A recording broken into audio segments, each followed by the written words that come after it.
I'm your host, Carolyn Solo, LCSW, EMDR Therapist, and mom of 3 daughters. Thank you for joining me. Hey everyone, and welcome to episode 24 of the Future Template Parent Podcast. Every time I say a higher episode number every week, I'm just like, whoa, I just keep making these. And I hope people are enjoying them. Thank you for joining me here today. I'm your host of the podcast, Future Template Parents, and my name is Carolyn Solo. I am an LCSW in Pennsylvania. I'm an EMDR therapist, and I'm a mom of 3 daughters. Last week's episode 23, was all about democratizing knowledge and how there are many ways to learn how to be a more competent and skilled EMDR clinician, and not only by taking training after training after training. There are lots of ways to learn. We all learn differently, and we all can learn in a variety of ways that some cost more than others, some take more time than others. Everyone's approaches are different, but I talked last week a little bit about there isn't one right way or only one way to learn how to improve your EMDR skills and expand your toolbox. Today, I want to talk about one of my favorite ways to learn about EMDR, reading books. Gasp, I know, reading a book. Books, remember those? A $20 book, not a $3,000 training. Oh, books, that old chestnut. I'm going to tell you all about 3 EMDR books that I love, that I return to again and again, and that I highly recommend to you to read as well. I'll give a little bit of a summary of each book and just talk a little bit about how they've been useful to me. Of course, there's no substitute for reading the whole thing yourself or for working with someone who has read the whole book and can advise you if you don't want to read it yourself. That could be me, of course. But just a little taster here. So the first book I'm going to talk about is EMDR Made Simple by Dr. Jamie Marich. The second is Attachment Focused EMDR by Dr. Laurel Parnell. And then the third is Looking Through the Eyes of Trauma and Dissociation, an illustrated guide for EMDR therapists by Dr. Sandra Paulson. And I'll link all of these in the show notes. I'll also show you, I don't have them all with me. Oh well. The first that I'm going to talk about is EMDR Made Simple by Dr. Jamie Marich. So Dr. Marich has written several books that are all fantastic, including a very recent book on dissociation called Dissociation Made Simple. This one's called EMDR Made Simple. This most recent book is called Dissociation Made Simple. Also 10 out of 10 recommend that one. But Dr. Marich's book, EMDR Made Simple, 4 approaches to using EMDR with every client, was the first book that I ever read by them. This book was published in 2011. A couple of things about Dr. Jamie Marich. Dr. Marich is a clinician and a researcher and a trainer who is open about their experience of living with a dissociative disorder and also living in substance use recovery, and talks about a lot of those things in all of their trainings and writing, and their social media presence talks about this a lot. They're very, very open about these identities, even though they actually have faced a lot of stigma and discrimination in the clinician community, particularly about being open about having a dissociative disorder. So they have really been a trailblazer in terms of claiming that identity, reducing stigma around dissociative disorder. So just amazing work that they have done there. They have a training institute called the Institute for Creative Mindfulness, which is out of Ohio, and they do trainings. They do EMDR basic training, and then they do a lot of advanced trainings, a lot of which are focused on dissociation and substance use, like a huge variety of things. They take a really intersectional, anti-racist critical theory approach to all of their training, which I really appreciate, and that comes through very clearly in their writing, a very anti-oppressive stance in all of their research and writing and training. So this book is I actually have this one right here, so I'll show you the cover. EMDR Made Simple, if you're watching the video and not just listening to the podcast. This book is one of the first books I read after finishing basic training, and I felt super excited after finishing basic training about starting EMDR with clients, but also very overwhelmed, which I'm sure a lot of you identify with that. The subtitle of the book really spoke to me. So the subtitle of the book is 4 approaches to using EMDR with every client. Oh, I guess it's backwards in the video. this really spoke to me because I was dealing with like fear and imposter syndrome after basic training, as a lot of us do. The fear around, would I harm clients? Would I cause a client to have a massive abreaction and then be traumatized in my office and never return? All those things that we were warned against. What if they dissociate? Do you know anything about dissociation? If you don't, be very, very careful with any client who could potentially ever dissociate, And I was, dealing with learning this new protocol, learning this new theoretical lens of the adaptive information processing model, Dr. Shapiro's theoretical lens that informs EMDR. And I was just feeling some imposter syndrome around like, this is so new. This is different from what I've done. What the heck am I doing? So I read this book and I found it because I forget how I had started following Dr. Marich on social media. But anyway, I probably was frantically looking up, people who do EMDR and putting out free information about it. And I found them. And I just really, really appreciated not only their clearly their vast knowledge, but their messaging, that anti-oppressive lens, the openness about dissociation, and then their message that EMDR can be useful with any client. Yes, it can. And that was like what I needed to hear. But that EMDR, maybe in the way that we were taught in basic training, was not going to work for every single client. And that also felt validating too. So I bought the book. So first of all, it's really readable, which was wonderful from early in my journey. Like I didn't want something super clinical. I mean, clinical, but not jargony, and like theory dense and like overwhelming. It was very readable. It normalized that EMDR was not going to break clients, even complex clients. The second chapter of the book is titled The Four Faces, not Phases, Faces. And if you want to understand more about why they choose that word, faces, you should read the book. But the second chapter is called The Four Faces of EMDR. And I feel like as I read through this chapter, I kind of found my clinical home as an EMDR practitioner when I read Dr. Marich's description of face 2 out of the 4 faces. So what are these 4 faces that they talk about? And I will say Dr. Marich, as far as I understand, uses she, her, and they, them pronouns. So I'll switch back and forth between those.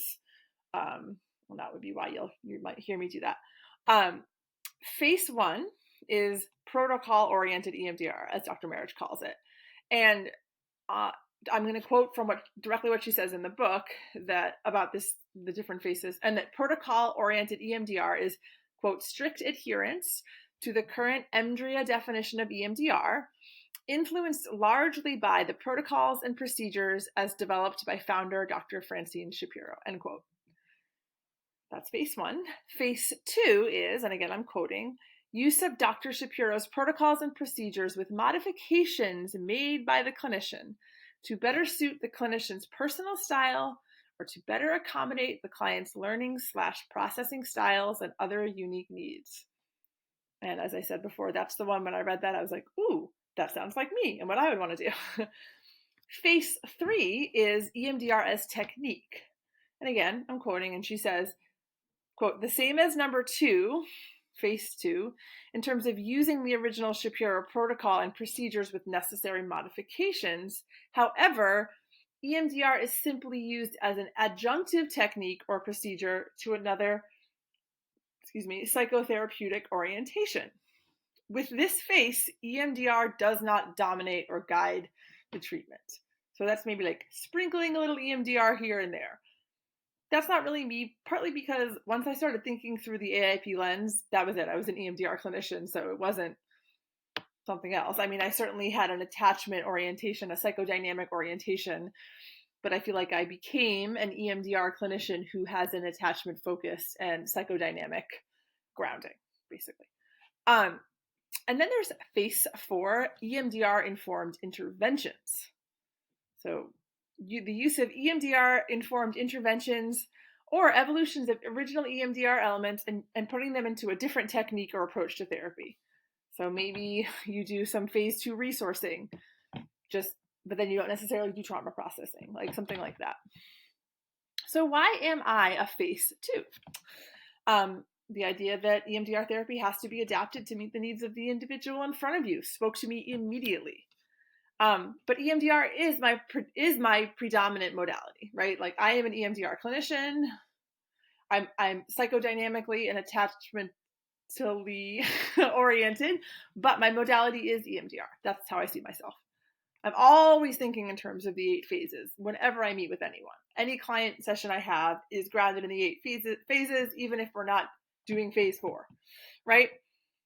Phase 2, it's like face and phase, but phase 2, Marich's phase 2, gave me permission to adapt the protocol to meet the needs of my clients and to meet my own needs. And that was so important for me. Marich, I'm going to quote from something she says, and it aligns exactly with how I feel. Quote, I most connect with phase 2, flexible EMDR, and that is what I am most likely to use in my clinical practice, especially when I treat complex clients. In fact, the only time I use phase 1 EMDR is with high-functioning clients who come into treatment with few complications, end quote. I haven't had that many of those in my lifetime, I guess, but in my EMDR practice. Maybe that resonates with you. Those uncomplicated clients, tough to find.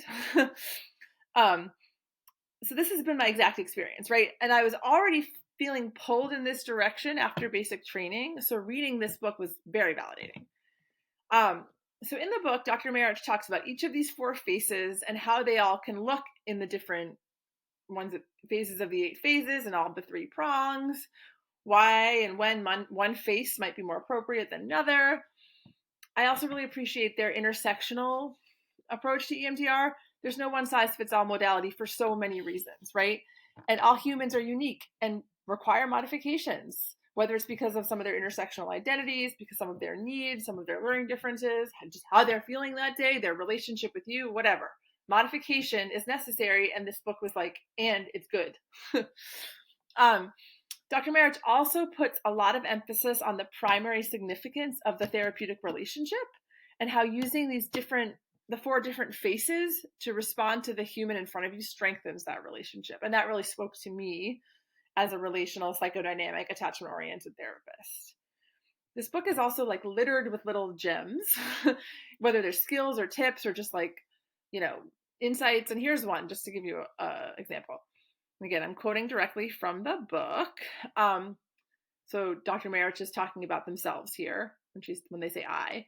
When I do live trainings, I love nothing more than asking a room full of clinicians, what does processing, the word processing, really mean? Like imagine being at a big training and saying, we all know the word processing. What does it really mean, right? Processing is a term, I'm still quoting here, that gets thrown around mental health and other treatment centers very casually.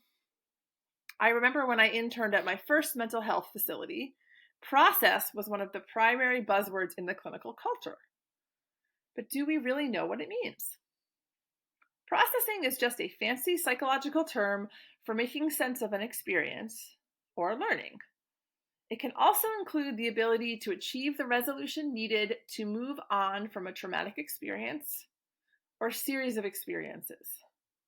Processing has been equated to digesting an unsettling event. In a biological sense, processing occurs when the emotional material in the limbic system is allowed to link up with the more cognitively oriented functions of the frontal lobe, end quote. I felt like when I read that for the first time, what EMDR processing, what phase 4 processing really meant clicked for me. I was like, oh, I get it. It felt real. That limbic system, frontal lobe thing, like that really made sense. That it's about learning. It's about making sense of an experience. It's about achieving a resolution. All of that really aligned for me. It's also a great example of how Dr. Marich takes a complex topic, like what is trauma processing, and explains it in clear and not overly jargony ways, but very useful ways. I think I already said this, but I read this book in like literally a weekend, and I still refer back to it now. So just a little taste of that book, highly recommend. And on to my second in my top 3. There's no real order. But number 2, Dr. Laurel Parnell's Attachment-Focused EMDR, Healing Relational Trauma. So this book was initially recommended to me in my basic training by one of the consultants who assisted in the training, who like oversaw my small group. I don't remember if that's how yours worked, but I really loved so much what she had to say during basic training that I ended up asking her to be my consultant for certification. So I got to learn from her a lot. So this consultant, when talking about Parnell's work, put words to something that I was starting to experience during basic training, that maybe EMDR could feel a little sterile. The basic protocol could feel a little like rigid and maybe off-putting for some clients, or it could feel out of alignment with our own natural clinical inclinations, something so protocol oriented. And I was feeling this already, and I was worrying about this. And I was worrying, like, what about being relational? What about fostering a good enough attachment with the client? How would I do that if I was just going to be a protocol machine, right? And if you've listened to more of my episodes, you know I don't really think that way about EMDR, but I certainly was worried about that at the beginning. And this book helped me along in that journey. Dr. Parnell's book gave me permission to not be a protocol machine. The book's introduction is written by none other than Dr. Dan Siegel, the king of interpersonal neurobiology. So when I saw that, I was even more excited to read the book. Let me read a quote from the foreword of the book. This is by Dr. Parnell, just to maybe sum up a little bit of why I was so excited to read this when I found it. Quote, clients who have experienced childhood traumas that have impacted their sense of safety and capacity to form close emotional relationships in adulthood require adjustments to the EMDR phases and procedural steps. These clients were not allowed to express their true feelings and to know themselves. In order to be loved, they adapted to the needs of their parents or caretakers, developing what Winnicott described as a false self. In order for EMDR therapists to work most successfully with this population, it is important to incorporate an attachment repair orientation to all phases of EMDR work. Sorry about that. End quote. I think I just misted up my camera. I had to wipe it off. I was getting too excited. So that's a direct quote from Parnell's foreword. There's 5 basic principles of attachment-focused EMDR. Number 1, foster client safety. That's the number 1. Number 2, which is very aligned with number 1, develop and nurture the therapeutic relationship to facilitate healing. Number 3, use a client-centered approach. You can see a lot of this aligns with what we were talking about from Dr. Marich's book. Number 4, create reparative neural networks through the use of resource tapping. So Dr. Parnell spends a lot of time in her book talking about kind of an expanded view of the resourcing phase and lots of different kinds of resources to install and the types of resources that people who have experienced attachment trauma might need. So it's not just your light stream, your safe place, and your kind, nurturing, protective figure. You can do a lot more than that. And she talks a lot about that. And some of that you probably learned in basic training as well, but she really goes into it in a lot of depth. And number 5, use modified EMDR whenever client needs indicate.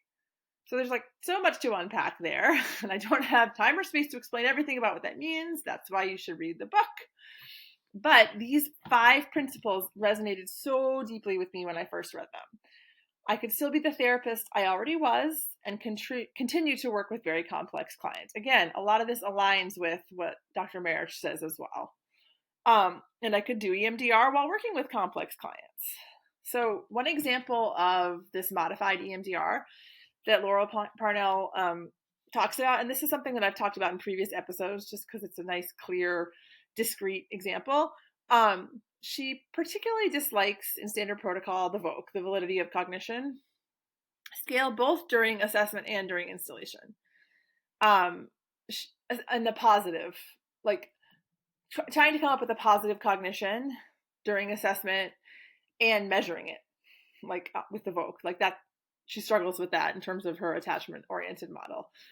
Her general statement on the VOC is it's like a math quiz for a traumatized person.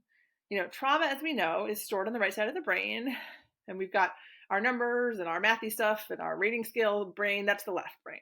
Okay. And so moving clients and then, forcing them to come up with a number, it's sort of moving them out of that trauma processing part of their brain. And then, like moving them out of the trauma experience into the left hemisphere, into the frontal lobe, like that can slow things down, and it can feel very misattuned.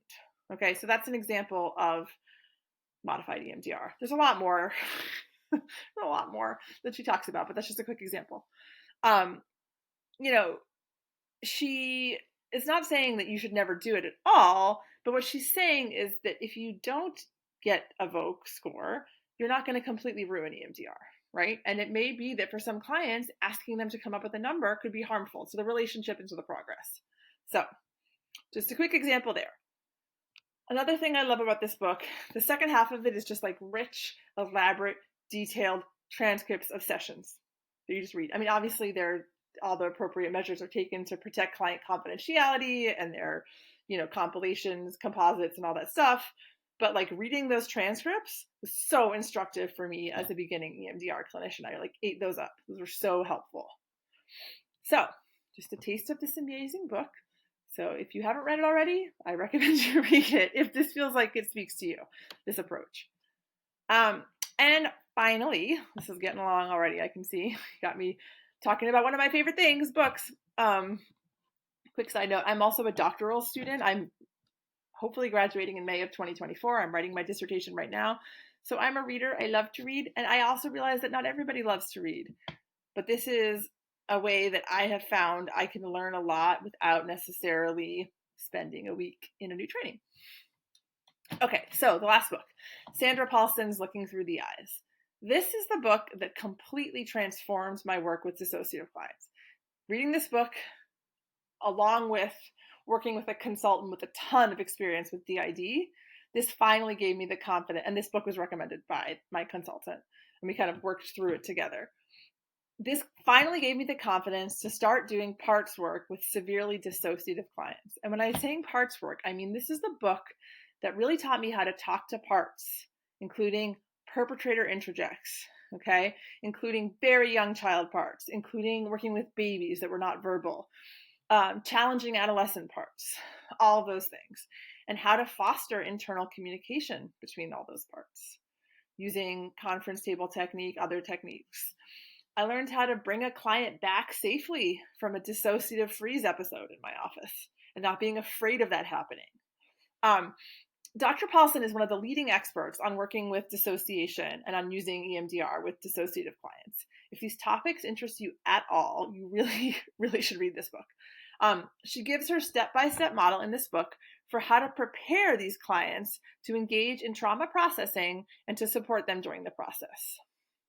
And this model that she gives is represented by the acronym ACT as if, so ACT, ASIF, which stands for ACT A, assessment, C, containment, T, trauma accessing and preparation. So that's ACT.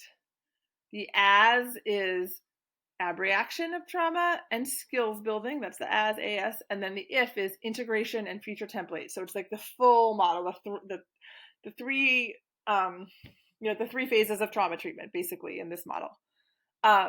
Instead of explaining what all these are specifically, I will tell you to check out the book or talk to me more one-on-one so I can talk to you about what I've learned from the book and hopefully help you develop those skills also. But I'll share this one tidbit from the book that gives insight into what this model teaches you. So this is a quote that is in the book, and it says, and I quote, "The name ACT as if reflects the actual manifestation of DID and its treatment for 3 reasons." Side note, what she means here is that, like, yes, it's that acronym, but here is another, besides it just standing for those things, here's why she chose it to be ACT as if, to have that acronym. 1, the client with DID learned to act as if the abuse was not happening, but was happening to someone else. Okay, and if you've worked with clients with DID, you know this to be true. 2, the therapist treating a client with DID necessarily acts as if the client were several people, but never loses sight of the fact that the client is actually one person. I cannot stress how important this is as someone working with clients with DID. And 3, the therapist guides and bolsters the client's hope and expectation and acts as if healing and wholeness is possible which it is, end quote. So I just think that's really beautiful and spot on. Another thing that's so cool about this book is Paulson, I believe, first created this, the idea for this book just came out of the fact that she used to draw a lot of cartoons for her DID clients, illustrations to help them understand their sort of internal system. And she includes like over 100 cartoons in the book to illustrate the principles. So there's this beautiful visual kind of, explication of these very complex themes, and their cartoons that you can show clients, which are very helpful, and that they can feel very seen and understood by these visual depictions of their internal experience. So that's a very cool feature of this book, a unique feature. So there you have it. My top 3, maybe not, I'm not sure, top 3 today, EMDR books out of the many books on EMDR that I have and have read and use. I would love to hear what you think about these 3 books if you check them out, and tell me if they're helping you. And if you want to know what I learned from them without having to read them yourself, reach out for some consultation. And speaking of meeting individual needs and learning styles and stuff like that, for some people, reading a book does not align with their learning style, and that is totally fine. But hey, there's a consultant out there who has read this book and who can help you understand how to apply the principles of these books to your practice without you having to read them yourself. So I just want to honor that we all have different ways to learn and acquire knowledge and apply knowledge, and they're all valid. So thank you so much for joining me this week. I hope this was an interesting conversation to listen to and to get my thoughts on these books. Just a reminder that if you are interested in working with me, just check out my website, www.futuretemplateparent.com, and there's all sorts of ways we can connect. And that's the easiest way to find me. Also, next week, we're going to talk about, sort of switching gears a little bit, something that I've been hearing from people that I consult with and other therapists working on offering intensives in their practice. This theme keeps coming up, so I thought I'd talk about it. How do I get my consult calls to convert to intensives? They're not converting. I'm not getting clients to agree to an intensive. So that is next week's topic. Hope you'll tune in for that. And thank you, as always, so much for listening. And I can't wait to connect with you next week. Take care. Bye.